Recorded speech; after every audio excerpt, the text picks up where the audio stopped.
ہمارا رب اللہ ہے، رزق دینے والا اللہ ہے، زندگی دینے والا اللہ ہے، موت دینے والا اللہ ہے، عزت دینے والا اللہ ہے، ذلت دینے والا اللہ ہے، خوشی دینے والا اللہ ہے، غم دینے والا اللہ ہے، جو کچھ بھی ہے وہ سب اسی کی طرف سے ہے۔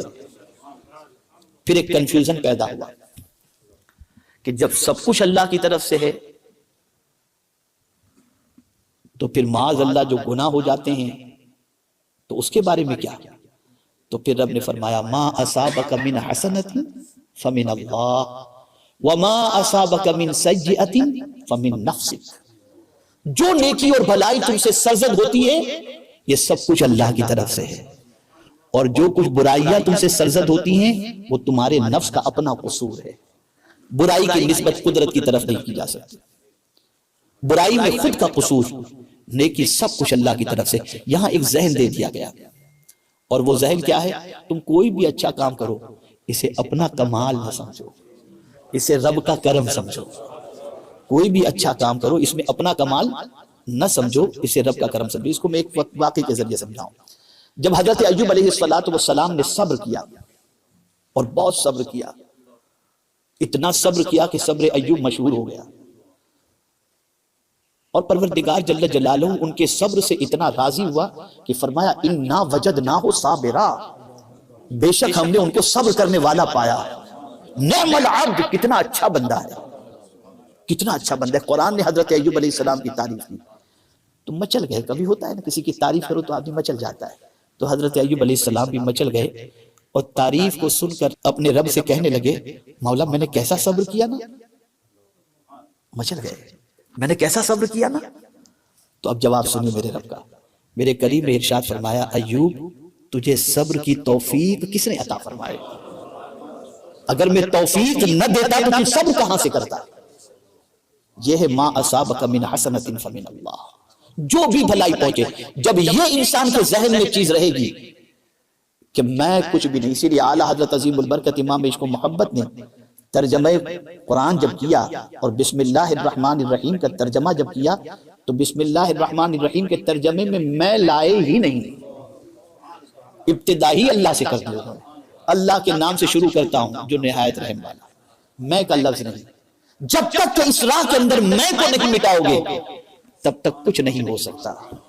یہاں میں کو مٹانا ہے، اور پھر اس میں کو مٹانے کا طریقہ کیا ہے اسے بھی قرآن نے مینشن کیا۔ خود رب نے حضور صلی اللہ علیہ وسلم سے فرمایا میرے محبوب تم لوگوں کو میری محبت کی طرف بلاتے ہو، میری توحید کی طرف بلاتے ہو، تو ذرا تم بتا دو نا تم مجھ سے کتنی محبت کرتے ہو، تم جو سارا کام کرتے ہو کس لیے کرتے ہو، ذرا یہ بھی لوگوں کو بتا دو۔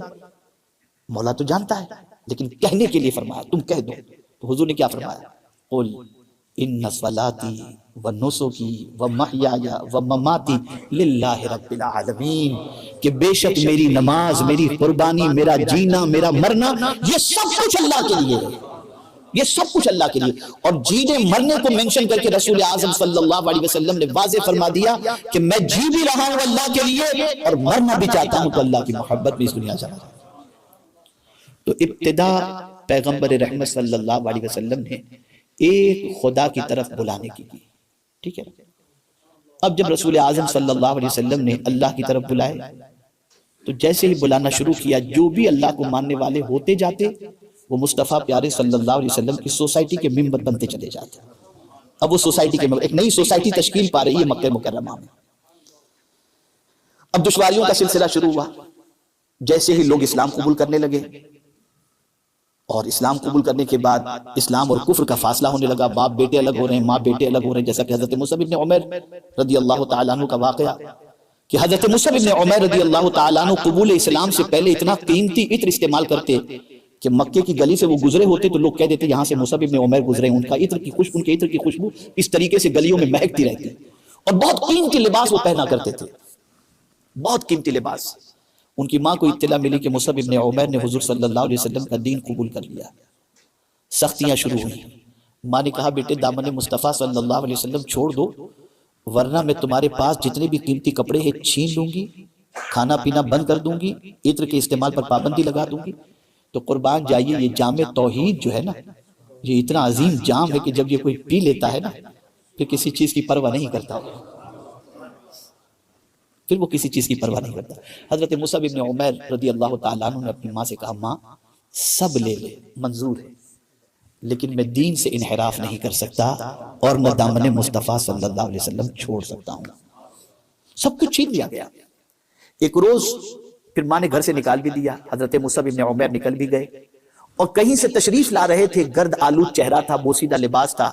صحابہ سے حضور نے فرمایا دیکھو کون آ رہا ہے. صحابہ نے دور سے پہچاننے کی کوشش کی. جب وہ قریب آئے تو سرکار صلی اللہ علیہ وسلم سے عرض کرنے لگے حضور یہ تو مصعب بن عمیر ہیں.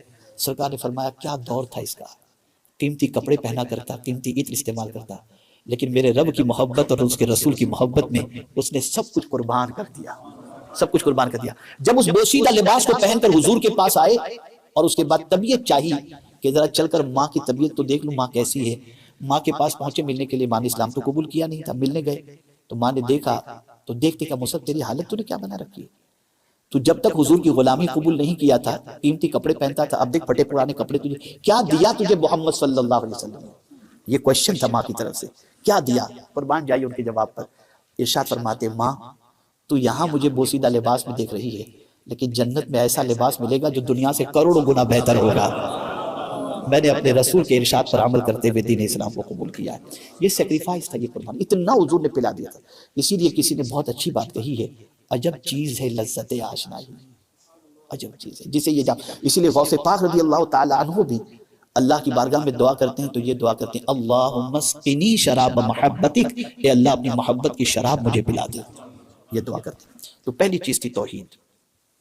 لیکن توحید کو منوانے سے پہلے 40 ایئرز کی پوری لائف لوگوں کے سامنے رسول اعظم نے پیش فرمائی اور سب کا ایک ہی کہنا تھا صادق الوعد الامین. یہ 3 ٹائٹل میں کہیں نماز کا ذکر نہیں ہے. توجہ چاہوں گا, ان تینوں ٹائٹل کے اندر کہیں نماز کا ذکر نہیں ہے. صادق, وعد, امین. الصادق, الوعد, الامین. حضور صلی اللہ علیہ وسلم نے اپنی آئیڈینٹیٹی یہ بنا کر کہ کبھی جھوٹ نہیں, کبھی وعدہ خلافی نہیں, کبھی امانت میں خیانت نہیں.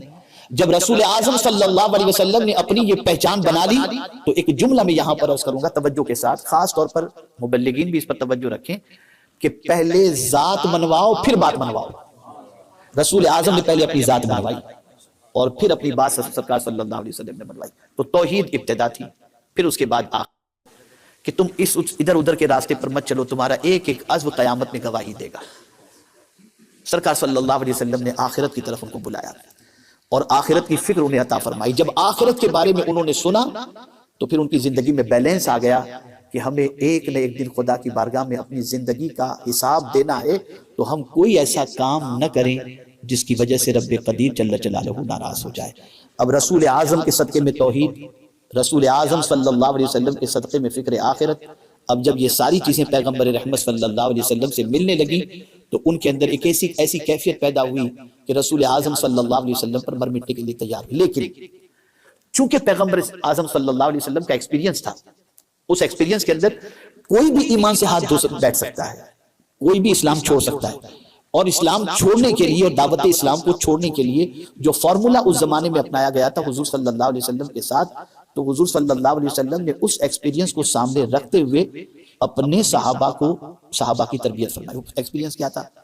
وہ یہ تھا کہ رسول اعظم صلی اللہ علیہ وسلم کو آفر دی گئی, آپ کو جتنی دولت چاہیے ہم دینے کے لیے تیار ہیں. عرب کی جس لڑکی سے, خوبصورت لڑکی سے آپ شادی کرنا چاہیں اس سے شادی کرانے کے لیے تیار ہیں, لیکن آپ دین کا کام نہ کریں, اللہ کی طرف نہ بلائیں, اسلام کی دعوت پیش نہ کریں. تو میرے آقا صلی اللہ علیہ وسلم نے فرمایا کہ میرے ایک ہاتھ میں چاند اور ایک ہاتھ میں سورج رکھ دو, اور اگر تم کہو کہ میں دین کا کام چھوڑ دوں, میں سب ٹھکرا سکتا ہوں, دین کا کام نہیں چھوڑ سکتا. تو اب سرکار نے محسوس کیا, دیکھیں اسٹیپ بائی اسٹیپ چل رہا ہوں تاکہ آپ سمجھ سکیں. رسول اعظم صلی اللہ علیہ وسلم نے محسوس کیا کہ میری امت کو دین کے کام سے روکنے کے لیے جس طرح میرے ساتھ حربہ استعمال کیا گیا وہ حربہ استعمال کیا جائے گا. تو رسول اعظم نے سب سے پہلے صحابہ کی زندگی میں پیورٹی پیدا کی کہ کوئی بھی کام دولت کے لیے نہیں کرنا, اللہ کے لیے کرنا ہے, اور محبت دنیا دل سے نکال. اسی لیے اعلیٰ حضرت عظیم البرکت امام عشق و محبت کہتے ہیں, تو جو چاہے تو ابھی میل میرے دل کے دھلیں کہ خدا دل نہیں کرتا کبھی میلا تیرا. سرکار صلی اللہ تعالی علیہ وسلم کا دل بالکل صاف, اب رسول اعظم نے صحابہ اکرام علیہ الرضوان کی تربیت فرمائی، پیورٹی ان کے اندر پیدا فرمائی کہ تمہیں جو بھی کرنا ہے اللہ کے لیے کرنا ہے، جو کرو گے اس کا اچھا کرو گے تو اجر ملے گا، برا کرو گے تو اس کی سزا ملے گی۔ اب صحابہ کی سچویشن یہ ہوئی کہ ہر کام کے اندر اللہ کی طرف ان کی نظر رہتی، کوئی بھی کام اپنی ذات کے لیے قطعی طور پر نہ کرتے۔ اب آپ اور ہم سب کہتے ہیں کہ ہم بھی اللہ کے لیے کرتے ہیں، آپ اور ہم سب کہتے ہیں ہم اللہ کے لیے کرتے ہیں جو بھی دین کا کام کرتے ہیں، لیکن یہ کیسے سمجھا جائے کہ ہماری لائف کے اندر پیورٹی ہے؟ تو حضرت حسن بصری رضی اللہ تعالیٰ عنہ سے پوچھا گیا کہ یہ بتائیے اخلاص کسے کہتے ہیں، پیورٹی کسے کہتے ہیں؟ کتنی پیاری بات انہوں نے بتائی۔ ارشاد فرماتے ہیں اخلاص سے کام کرنے والے بندے کو چاہیے جو کہتا ہے کہ میں مخلص ہوں، اس کو دودھ پیتے بچے جیسا ہو جانا چاہیے۔ جو بچہ دودھ پیتا ہے نا اس جیسا ہو جانا چاہیے۔ تو پوچھنے والے نے پوچھا اس سے مراد کیا؟ کہا دودھ پیتے بچے کو گالی دو اس کو فرق نہیں پڑتا، اور تعریف کرو تو بھی فرق نہیں پڑتا، اسے تو بھوک لگتی ہے تو ماں کے پستان کی طرف توجہ دے دیتا ہے۔ تو بس اگر کوئی شخص نہ تعریف کی فکر کرے اور نہ گالیوں کی فکر کرے، اس کی نظر تو بس ایک ہی ہو، میرے مولا تو راضی ہو جا، بس سمجھ لو کہ وہ بندہ پیورٹی کا مرتکب ہو چکا ہے۔ یہ ہے پیورٹی۔ ہماری تعریف نہ ہو تو ہم دوسری جگہ جائیں گے نہیں، اور برائی ہو تو اس کو سلام نہیں کریں گے۔ خیر، یہ اس طرح سے رسول اعظم صلی اللہ علیہ وسلم نے تربیت فرمائی۔ اب آئیے اتنی سی باتوں کے بعد، حالانکہ یہی ٹاپک بہت لمبا ہے، لیکن میں نے جس آیت کی تلاوت کا شرف حاصل کیا ہے وہ سوسائٹی کو یونائٹ کرنے کے سلسلے میں، اور سیسا پگھلائی ہوئی دیوار سرکار صلی اللہ علیہ وسلم نے صحابہ کی کیسی بنا دی تھی، کیسی محبت پیدا فرما دی تھی، اسے تھوڑا سا سمجھنا ہے۔ پہلی چیز یونٹی کے سلسلے میں ضروری ہے، رسول اعظم صلی اللہ علیہ وسلم سے رب نے فرمایا خذی العفو، معافی کو اختیار کرو، حضور سے فرمایا جا رہا ہے۔ کیا چیز؟ بولیے، آپ سن رہے ہیں نا، سمجھ رہے ہیں نا؟ بھئی ایسا تو نہیں ہے کہ سر کے اوپر سے بات جا رہی ہے، سمجھ رہے ہیں نا آپ میری بات؟ تو کیا چیز حضور سے فرمائے گی؟ خذی العفو، معافی کو اختیار کرو۔ یونٹی کے لیے سب سے پہلا فارمولا لیٹ گو کرنے کی عادت رکھنا ہے، عفو درگزر۔ اب ہوتا کیا ہے کہ آدمی یہ سوچتا ہے میں معاف کر دوں میری عزت چلی جائے گی، میں چھوڑوں گا نہیں۔ شوہر ہے تو بیوی کے معاملے میں کہتا ہے میں اسے نہیں چھوڑوں گا، باپ ہے تو بیٹے کے معاملے میں کہتا ہے میں اسے نہیں چھوڑوں گا، سوسائٹی کا کوئی ذمہ دار ہے تو سوچتا ہے کہ میں اگر بڑا ہو کر کے میں معاف کر دوں گا تو اس کی عادت بگڑ جائے گی۔ اس طریقے کی سوچ ہوتی ہے۔ اور کبھی آپ یہ سوچتا ہے کہ میں اگر معاف کر دیا تو میری عزت چلی جائے گی، کیا بزدل ہے کہ معاف کر دیا اس نے؟ لیکن قربان جائیے میرے آقا صلی اللہ علیہ وسلم کی عظمت پر کہ میرے آقا صلی اللہ علیہ وسلم فرماتے ہیں صدقہ دینے سے مال کم نہیں ہوتا اور معاف کرنے سے عزت کم نہیں ہوتی۔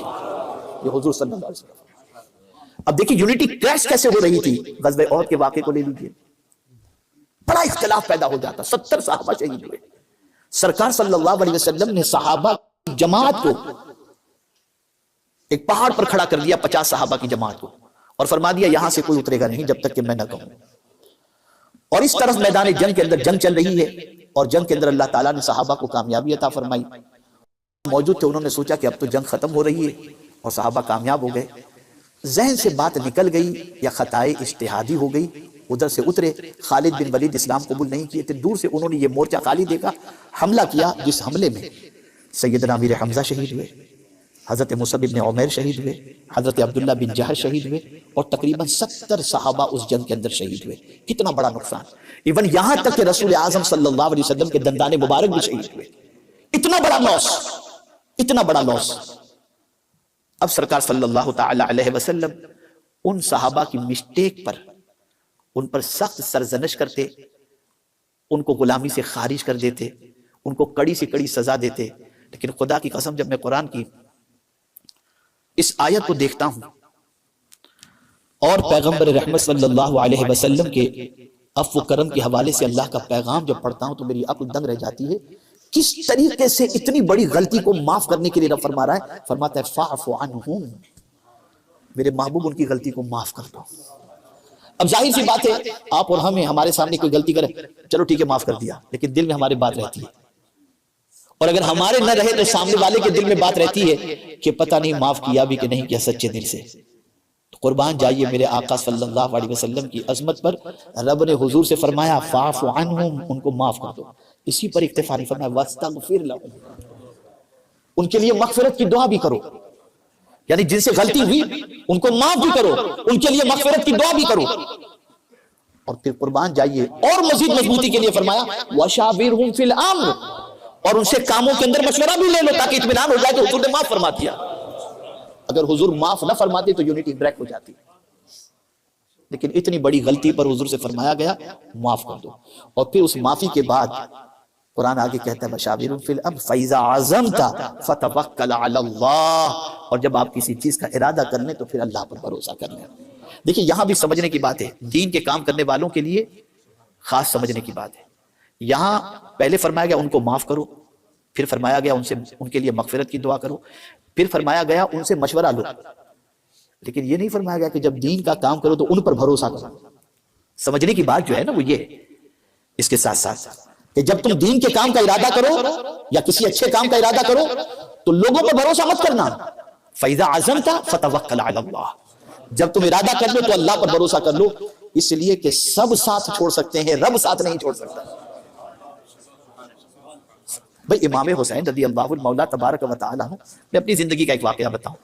دعوت کے راستے میں بڑے سخت مراحل سے اللہ نے گزارا ہے۔ ہمارے پرانے ساتھی جیسے شفیق بھائی وغیرہ سب جانتے ہیں، حضرت علامہ مولانا محمد اقبال صاحب قبلہ، یہ سب لوگ جانتے ہیں کہ برطانیہ کی سرزمین پر دعوت کے راستے میں کتنے امتحان سے گزرنا پڑا۔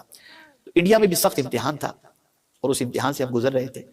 ایسا ہوتا تھا آج کوئی ساتھ ہے، پتہ چلا کل وہ ساتھ چھوڑ دیا، تو ظاہر سی بات ہے کہ انسان ہے، ذہن کے اندر سوالات تو پیدا ہوں گے۔ تو میں نے ایک بزرگ سے عرض کیا کہ حضرت سمجھ میں نہیں آتا کون میرے ساتھ ہے اور کون میرے ساتھ نہیں، آج ساتھ میں ہوتا ہے کل چھوڑ دیتا ہے، پھر پتہ نہیں ساتھ چھوڑ دیتا ہے، پھر ساتھ جڑ جاتا ہے۔ تو حضرت یہ کیسے دین کا کام کیسے کریں؟ اب ان کا جملہ یاد رکھیے گا، زندگی بھر آپ کو کام آئے گا، زندگی بھر۔ انہوں نے فرمایا کہ مولانا آپ عالی نسب ہیں؟ میں نے کہا نہیں میں تو ممن ہوں، عالی نسب تو سید تو سب سے افضل و اعلیٰ۔ کہا اچھا آپ کے باپ دادا میں کوئی ولی گزرے ہیں؟ میں نے کہا ٹوٹا پھوٹا جو علم ہے اس کے اعتبار سے جو ولی کی ڈیفینیشن قرآن شریف میں ہے تو اس اعتبار سے تو ہم کہہ سکتے ہیں کہ ایسا تو کوئی ہماری نظر میں نہیں ہے۔ کہا آپ ولی ہیں؟ میں نے کہا میں تو ولیوں کے قدموں کی خاک ہوں۔ اب ان کا جملہ یاد رکھیے گا، میں خاص طور پر ذمہ داروں سے، دین کے کام کرنے والوں سے عرض کروں گا۔ انہوں نے فرمایا مولانا نہ آپ ولی، نہ آپ بڑے خاندان والے، نہ آپ کے دادا، نہ نانا ولی، کوئی بھی نہیں۔ امام حسین نوجوانان جنت کے سردار، ماں جنتی عورتوں کی سردار، باپ ولیوں کا سردار، نانا نبیوں کا سردار۔ بولے قوم جب ان کا ساتھ چھوڑ سکتی ہے تو آپ کیا ہیں؟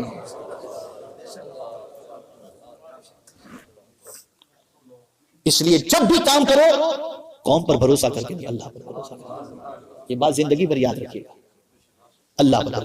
تو قرآن مقدس میں رب نے حضور صلی اللہ علیہ وسلم سے فرمایا ان کو معاف کرو، ان کے لیے مغفرت کی دعا کرو، ان سے مشورہ لو، اور جب ارادہ کرو تو اللہ پر بھروسہ کرو۔ ام المؤمنین حضرت عائشہ صدیقہ رضی اللہ تعالی عنہا سرکار صلی اللہ علیہ وسلم سے عرض کرتی ہیں یا رسول اللہ صلی اللہ تعالی علیہ وسلم شب قدر میں کیا دعا کروں؟ دیکھیے معافی، شب قدر میں کیا دعا کروں؟ تو آقا کریم صلی اللہ علیہ وسلم نے فرمایا یہ دعا کرو اللہم انکا عفو تحب العفو فاعف عنی، اے اللہ تو معافی کو پسند فرماتا ہے، تو خود عفو ہے، اے اللہ تو مجھے معاف فرما دے۔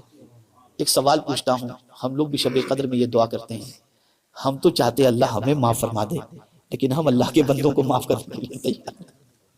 آج گھر گھر میں یہی ہو رہا ہے، شوہر بیوی کو معاف کرنے کے لیے تیار نہیں، بعض تو بچے، بعض باپ، بعض ماں ایک دوسرے کو معاف کرنے کے لیے تیار نہیں۔ اور یاد رکھیں سب سے بڑا فائدہ معافی کا یہ ہوتا ہے کہ جب کوئی معاف کر دیتا ہے تو ٹینشن فری ہو جاتا ہے۔ اس کو یاد رکھیے گا، میرے جملے میں سائیکولوجیکل میں آپ سے عرض کر رہا ہوں، معاف کرنے والا ٹینشن میں نہیں رہتا، معاف کرتے ہی اس کا ٹینشن فنش، اس لیے کہ معاف نہیں کرے گا تو پلان بنائے گا کیسے ریونج لیں، اور معاف کر دے چھوڑو یار کیا کرنا ہے، آرام سے سو گیا۔ تو معاف کرنے میں جس کو معاف کرے اس کا فائدہ ہی نہیں، آپ کا بھی فائدہ ہے اس کا۔ تو معاف کر کے فری ہو جاؤ، اور معاف کرنے والے کی محبت اللہ لوگوں کے دلوں میں پیدا کرتا ہے، ریونج لینے والے کی محبت نہیں، معاف کرنے والے کی۔ میں آپ سے ایک چیز عرض کروں، ہم صبح سے لے کر رات تک اللہ کی نافرمانی کرتے ہیں، پھر بھی پریشانی ہے اللہ کرم فرما دے، اللہ گناہ ہوگا، کیوں؟ جبکہ وہ قادر مطلق ہے، ہم نے اس کی نافرمانی کی ہے، پھر بھی ہم اسی کی طرف رجوع کیوں ہوتے ہیں؟ تو ہمارا دل کہتا ہے بڑا رحیم ہے، وہ معاف فرمانے والا ہے، اس لیے اس کی طرف مائل ہوتے ہیں۔ اور اللہ عز و جل اپنے بندوں کو معاف بھی فرماتا ہے، اسی لیے خود فرماتا ہے انی لغفار لمن تاب وآمن وعمل صالحا۔ اور ایک مقام پر تو اتنی عظیم بشارت عطا فرمایا نبی عبادی، میرے محبوب میرے بندوں کو خوشخبری سنا دو، انی انا الغفور الرحیم، میں بہت معاف کرنے والا ہوں، بہت معاف کرنے والا ہوں۔ تو سوسائٹی میں یونٹی پیدا کرنے کے لیے ضرورت اس امر کی ہے کہ پہلی چیز جو اختیار کرنی ہے، گھر کے اندر آج سے جس کسی کے ساتھ کسی بھی قسم کا اختلاف ہو، چھوٹے بڑے سے معافی مانگے اور بڑا دل کر کے معاف کر دیں، اور یہ نہ سوچیں کہ معاف کرنے سے عزت کم ہو جائے گی، بلکہ ہمیشہ یہ سوچیں کہ سرکار نے جو فرمایا وہ حق ہے کہ معاف کرنے سے اللہ تعالیٰ عزت میں اضافہ